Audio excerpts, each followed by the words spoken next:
everybody, so this is basically the part two to the video about the seats. And as you can see, we're not in the front, and right next to us here we actually have the harness bar and the 4-point harness for the driver's side. So we're going to go ahead and put this in real quick. This is a 47-inch bar, and as we can see here, it does not have the universal ends. It is the welded ends. We like rigidity in this case. We actually do race the car. We are not a grocery getting street light runner.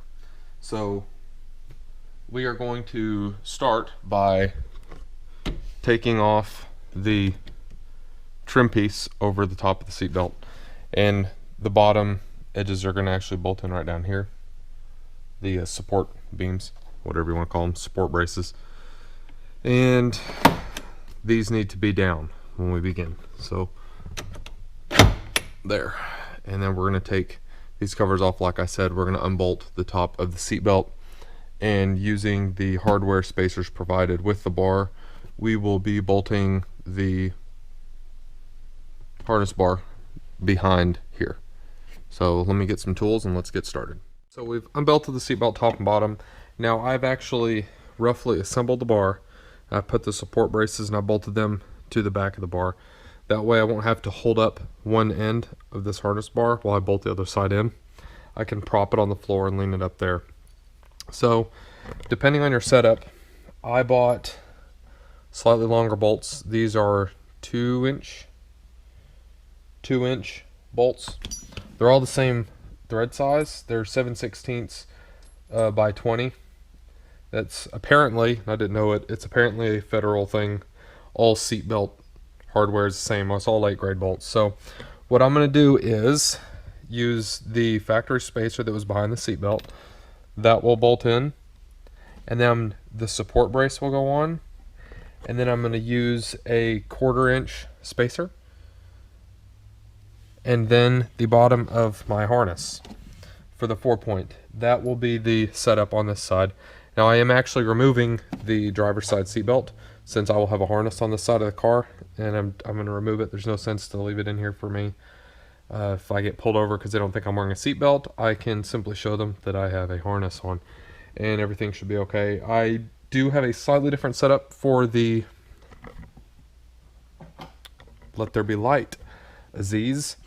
I have a slightly different setup that I'm going to be using over here. I will be using a longer bolt, probably another 2-inch bolt that will be bolting in here, because I'm going to keep the stock 3-point harness in it.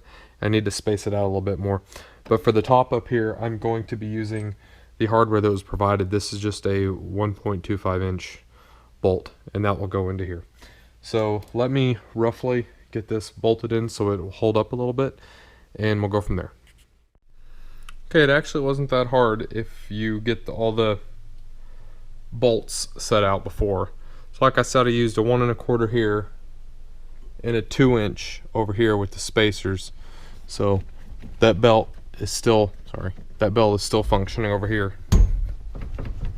It's pretty sturdy. I'm overall happy with that. I still need to finish the harness, but I've got that side bolted in, and I'm actually going to bolt the other bottom side behind that on the seat mount, and it should be about the same length, and that should be just as good a spot as any, I would think. We'll see when I get it off of there. I might use an 8 gray bolt in there. I've got plenty of extras, trying to guess which size I needed. And then we can actually wrap the harness here.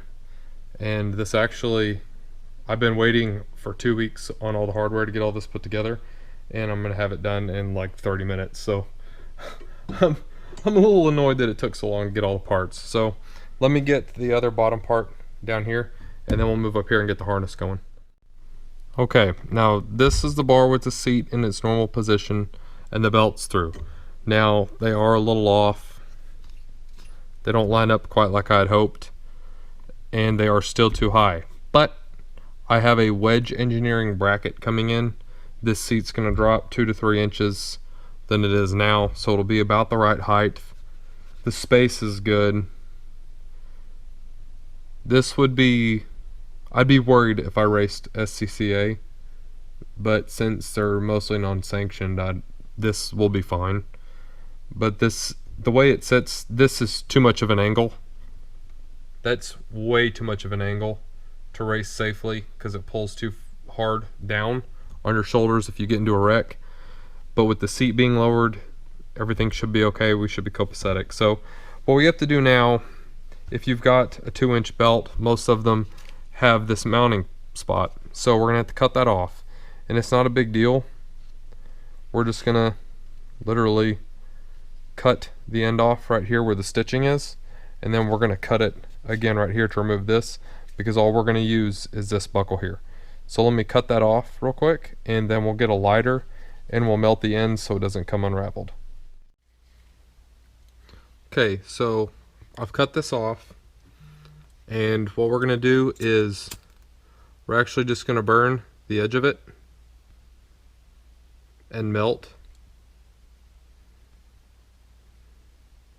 the ends so it doesn't end up fraying.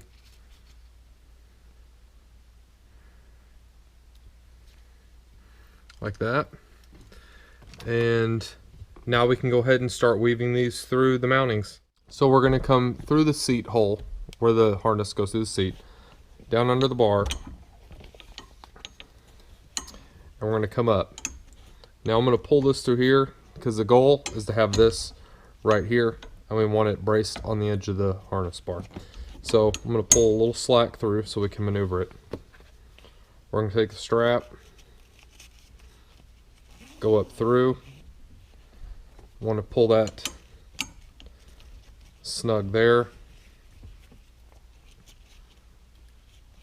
We're going to go back through.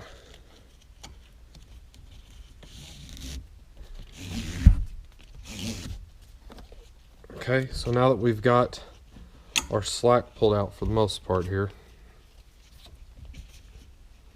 make sure that that's snug and touching the harness bar, and if you have to make adjustments, to do so, like I'm going to have to because that's still too loose. And the final wrap is to go back through here, and that will actually lock the belt from moving.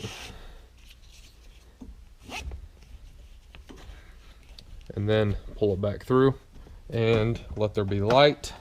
And this is what we're aiming for. Like I said, if this is your setup, if the strap's coming through the harness hole in the seat and it's this far away, you either need to get your harness bar up or your seat down, because this is no good.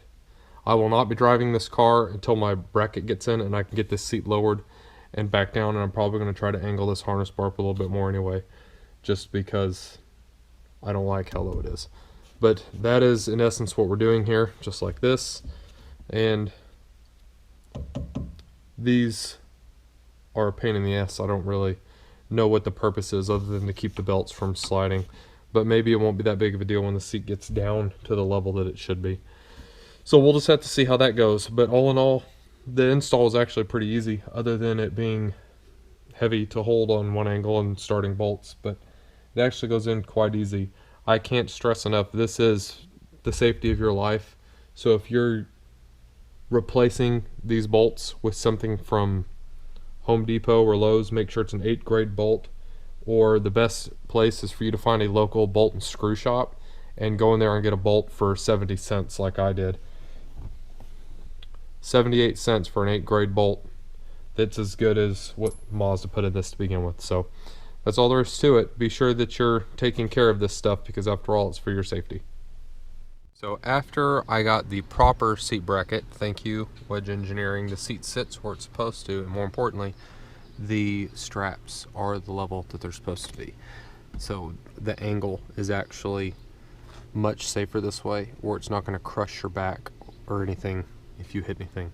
So overall, the entire project turned out quite well, and it's been a long time coming.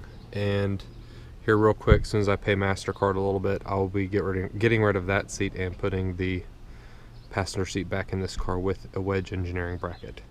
Thanks for watching the video, everybody. Please like, comment, and subscribe right here for more Rage Fueled content. We'll see you next time.